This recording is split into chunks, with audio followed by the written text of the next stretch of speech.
Hello, everyone. Oh, thanks for coming. Really appreciate it. I guess to start with the first video we saw there, I don't know how many fans of The Wire we've got here, but that was a really amazing scene where the idea is that something can be really small and subtle at the beginning, just that kid's interest in boxing, but it's not what it is now, it's about its potential energy. And that's really a fundamental, massive, small philosophy.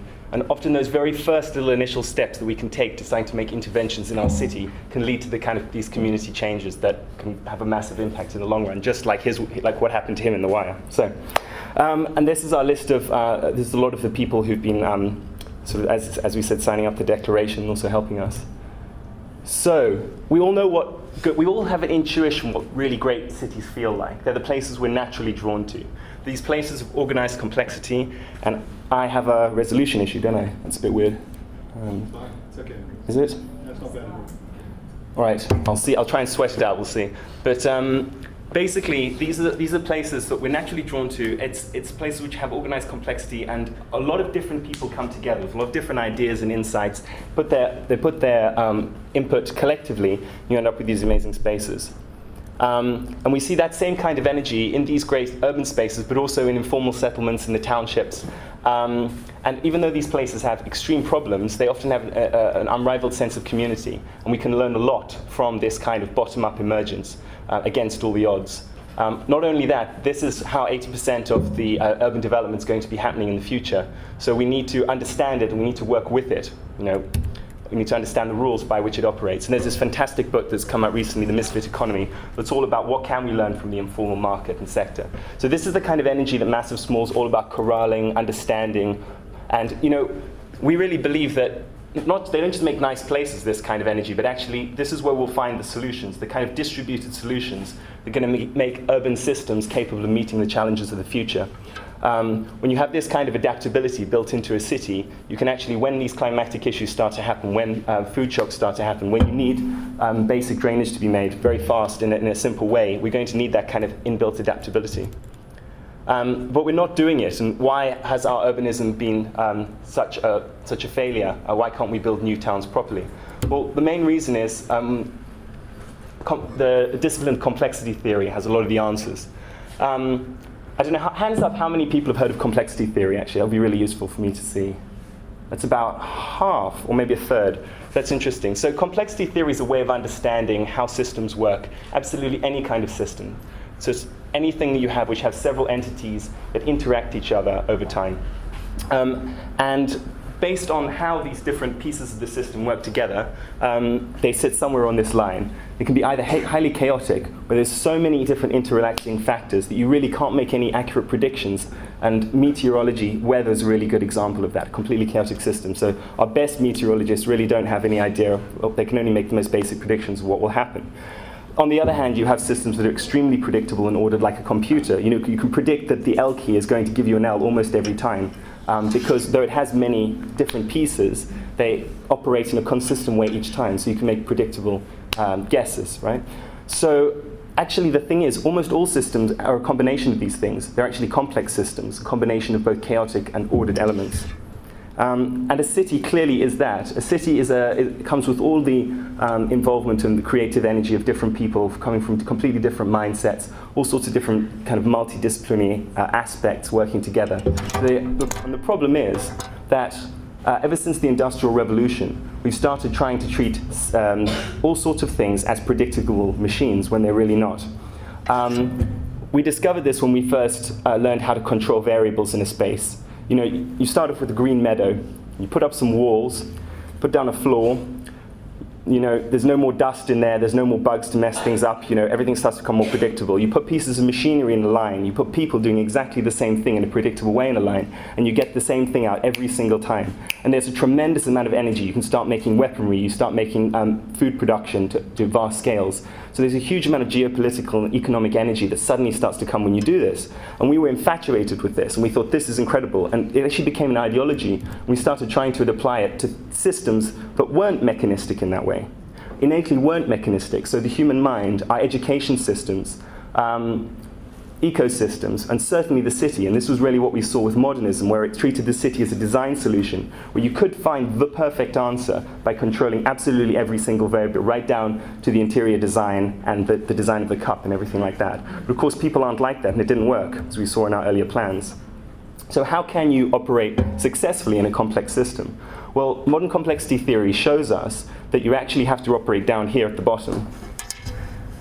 And the problem is that our planning systems try to control every single branch ahead of time. They try to decide all this stuff this is what the space is going to look like ahead of time, and then they force that into being. And that's why you get these strange ghostly dead spaces, because they didn't emerge in a natural way according to the economic and human needs on the ground. They were sort of forced into being by big systems, by largeness. So how can you operate in these kind of conditions at the bottom? Well, it's the few simple rules that you need to understand. What are the basic rules that determine how the city really emerges? And D. Hock, he basically invented this term called chaotic, which is where you create a system that actually leverages that natural wellspring of energy in a complex system. And it's where you understand the balance of chaos and order. You start to put in place these few simple conditions to create that emergence intentionally. And he said, simple, clear purpose and principles give rise to complex and intelligent behavior, but complex rules and regulations give rise to simple and stupid behavior. This is what our planning system's been doing for a long time. It's been forcing in these very, very complex rules and regulations, but then shutting out the natural intelligence and humanity of the city and people's potential contributions to it. Because it treats a giant development company just the same way as you and me. It's not appropriate. And there's this constant wellspring of energy bubbles up despite that suppression by the formal top-down systems. And we see incredible stuff happening all over the world, all the time. But the thing is, people are they're working against the mainstream, and their energy is constantly suppressed and wiped out. So we see these amazing things happening in these meanwhile spaces. We see this constant kind of people trying to take ownership and control and initiative over their city, but it gets drowned out again and again. So in a sense, we're all like these, every time the community starts to try and actually act towards, say, the localism agenda, it just gets pushed back, and people are plunged into a legalistic system that it's not appropriate for them to be in, considering they're just trying to make the local community a little bit better. But can you imagine if the system, instead of pushing against the fish the whole time, was actually helping to put in place the conditions for their creativity to emerge and their projects to actually start to be embedded in the mainstream so that they can evolve into fully fledged urbanism? The paradox is this is the way our older cities did actually emerge. People with very different mindsets coming together according to simple, commonly understood rules and regulations and ways of doing things to create some of the beautiful medieval cities that we see today. So this is what we're looking for, the meeting of top-down and bottom-up. I like this because Adam looks like he's very much in control there, but it's this kind of understanding of how can our top-down formal systems really start to meet the bottom-up. They can't do it on their own, clearly. The bottom-up can't do it on their own, absolutely not. And there's many things that it's more appropriate for one or the other to do, but most of really what makes the cities magical, beautiful, and also resilient place is when these two systems are able to come together. So we've been producing these very simple frameworks, and they're based in principle a bit like the business model canvas that some of you will be familiar with. Simple sheet of paper where you fill out the various chunks of it in a non-linear way, and you can start to experiment with these. And the idea here is that if government is going to have to change its mindsets, these kind of frameworks can help it understand how it can meet its own challenges on its own terms, on its own metrics. So how can it to actually start to partner with people, start to release this creative potential, to get its own crime metrics down, its own entrepreneurship up, its own systems of rapid building? Because the developers, as Alistair says, they are just fundamentally, they're not equipped by the very nature of how they work to actually deliver the amount of housing that we need. They're always going to keep the supply and demand in a way that works for them. So really, it's only this partnership between people and government that's going to create that kind of these kind of answers that we need. So these frameworks that we're building in an attempt to help to produce that. And on the side of the frameworks, this is a call to arms. In effect, it's an ethos. It's a shared ethos. It's a mindset shift that we need to go through, and these principles help to declare the way that civic leaders, local government and urban professionals can actually come together around a shared understanding of the city and what are we all trying to achieve here. So it's kind of a common language. And the framework and all of this massive, small, and hopefully what we're going to do here tonight, it's like a big melting pot. There's all sorts of different methods of a completely diverse type that can actually lead towards making this kind of massive, small change in our cities.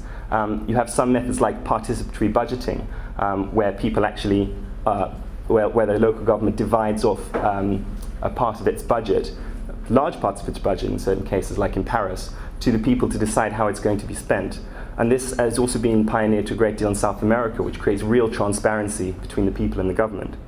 So we're coming to the end now, but I hope this makes some sense. And I think some of the other speakers here are going to start to talk a little bit about the kind of mindsets that they bring. So we're going to start to see there's the diversity of these different methods. And when they come together in the boiling pot, because this is complexity we're dealing with, we won't always realize how they interact with each other successfully. But very often some ones will seem like they were an obvious fit, and then there may be some that were a surprise, great surprise, these different massive small methods creating these sudden triggers. And that's how we have to work with complex systems. And that's it. So thank you very much. Thanks a lot. Thanks.